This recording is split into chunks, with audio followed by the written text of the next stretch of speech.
A video shows world leaders laughing about President Trump behind his back, although they may just be laughing at the voters who elected him.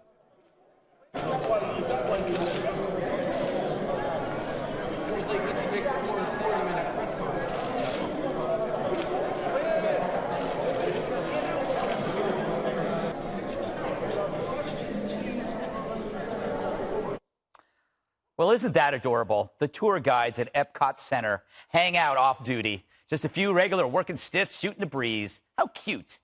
Now, Trump has hit back calling Trudeau two-faced, which is a step up from being black-faced. He should be red-faced. But Trump shouldn't be pissed at all. All employees talk about their boss behind their back. And really, in world affairs, Trump's their boss. And their middle managers operating franchises under his watchful eye.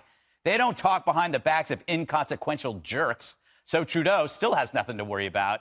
I mean, just watch this back and forth. We'll put them on a payment plan, you know? We'll put Canada on a payment plan, right? I'm sure the Prime Minister would love that. What are you at? What is your number? The number we talk about is 70% increase over these past years, including, and for the coming years, including significant investments in our fighter jets, significant investments in our naval fleets. We are increasing significantly our defense spending from previous governments that cut it. Okay. Where are you now in terms of your number? We're at 135. What a nice little boy. You see that? It was like an episode of Celebrity Apprentice, World Leaders Edition. And you saw how obedient the contestant was. Trump really should have given him a cookie or some shoe polish. Instead, Trump just handed him his car keys and told him to bring the limo out front. But that's life. Every boss, good and bad, has employees that talk about him or her. It's a necessary function that unites underlings who need to vent when the big kahuna isn't around. And that's the burden of being the big kahuna. But at the end of that silly day, after schooling these cheapskates over money they've owed and responsibilities they've ignored, he really still is the boss who works for us and not them. I have to say, Emily, I found the two-faced joke by Trump to be genius because it made you think that Trudeau is literally two-faced.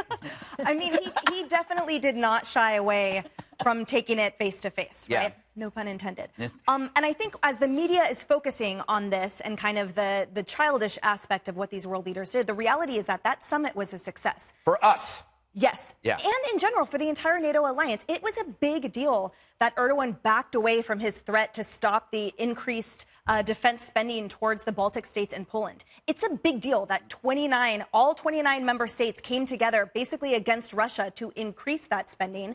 And it's a big deal, I think, that Trump got that commitment towards that increased spending with that more conciliatory tone, as WAPO put it, when up until now, everyone's been kind of blasting him for saying, oh, you're just threatening all the other states. So I think that this kind of represents a new and improved NATO and a new and improved approach to it. But, you know, we're getting a lot of Let's go back to his response. Yes. Two-faced, right? What is this about? Should have been three-faced. All right. Black, white, and red. Wait a minute. The reason I'm so curious about this is everybody says, hey, you Democrats, you're such snowflakes. Well, who's the snowflake now? Talk about overly sensitive. Is that because he's white? Well, that could be. White-faced? The president should not be taking everything so personally. He represents us, the American people. Who played this thing No, up. he's the one who responded with the two-faced comment.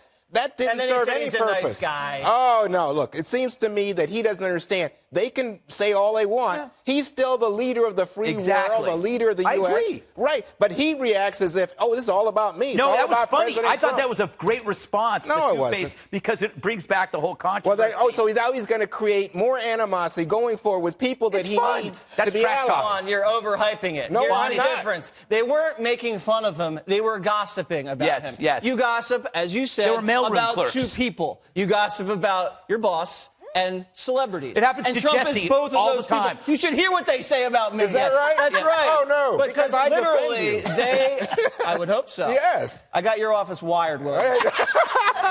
Here's the deal. He does what he wants, and they have to react to it. Yeah. They're living in his world. If Trump wants to take 40-minute questions. They have to sit there like little boys and do it. He was complaining that he was late for cocktails. Yeah. Now, I understand that. We've all been there. He needs a drink. He's fresh off a blackface scandal. But, like, the point is that they're at his mercy. Yeah. And he is the boss. Can I play you the Joe? So Joe Biden actually picked up on this and takes this as seriously as I don't know who. Let's roll that. World leaders caught on camera laughing about President Trump. Several world leaders mocking President Trump. They're laughing at him. My administration has accomplished more than almost any administration in the history of our country. Didn't expect that reaction, but that's okay. So I think it's an efficient ad, but it really is the world is not just laughing at Trump.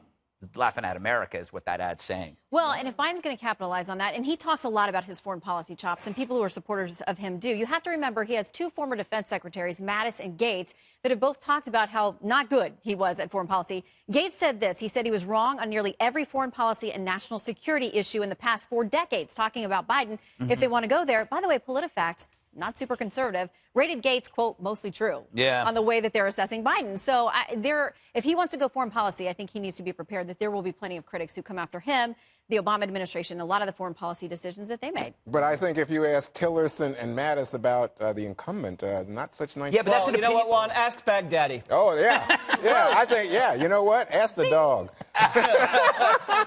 Conan. Yeah, what's my sex? Boy or a girl? Boy or a girl? Boy. Aw. I think that what the media grabbed this story because none of the people in the media are used to being managers or bosses. They're all journalists. Yeah. So when you manage anything, there are people in the mailroom and where else that will talk about you. But have you gone overseas and realized that most of the world doesn't understand Trump? I love that. Okay, Thank God. I don't want to be ruled by Mr. Popular. No, I want them to be scared of him. I don't think this was the reaction to Obama. I don't think even there were when you know what? They had their way with Obama. They had their way with him. Oh yeah, right. You know what? They were probably laughing when he was bowing to the Saudi king a little bit too. I remember when how funny that was? People threw a shoe at George W. But they were never laughing at him. And you know what? He dodged it like a pro. When he hit Biden right in the eye. Oh yeah.